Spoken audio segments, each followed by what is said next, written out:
So I'm doing this work on this video, and then things are just becoming clear to me. It's interesting in the video making process, the writing process, and I guess it's the compositional process that it's kind of like writing, how it crystallizes things for us. Well, on an audio video level, there's kind of a layered crystallization that happens of thought as I work with my own process in the creation of these videos. So I realized that my brother was always saying that I was weak all my life. He was like, "You pussy, you put your nuts on the chopping block, man." And like I was dying this death. I became a feminist. I was dying this death for women. I felt somehow, and that death I was dying for my wife. It was like she needed me. She needed me to understand, to not be that toxic man. And man, I pushed myself. I mean, my brother hated that about me. I mean, he was sick about that. And he was telling me I was weak, and what was weird is he was really, really right. He was right in what he was seeing, that I was giving something away that was not for me to give away. I was giving away like my calling. I was giving away my depths. I That's what it was like. There was a betrayal of self, the deepest self, that I really do believe that my first ex-wife and I both did this betrayal. And of course, by the time I married Nadia, Kyle was gone.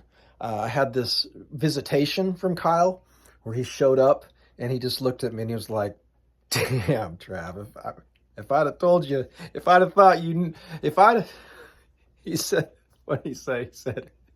He said, "If I thought I needed to tell you not to marry her, I would have." And you have to kind of know my brother for that to be funny, I guess. It's not funny. But shit, if I make it something else, then it's too heavy.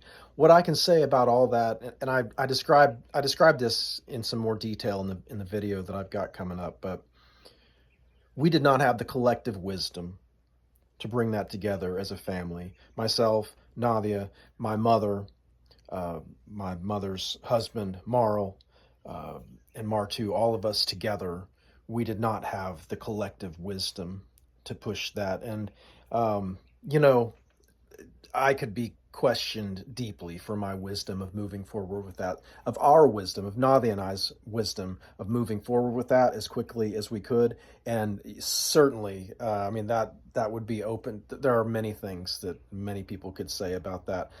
I happen to have been there, so all I know is that it was my vision for a coming together, and it was how I was going to serve my family.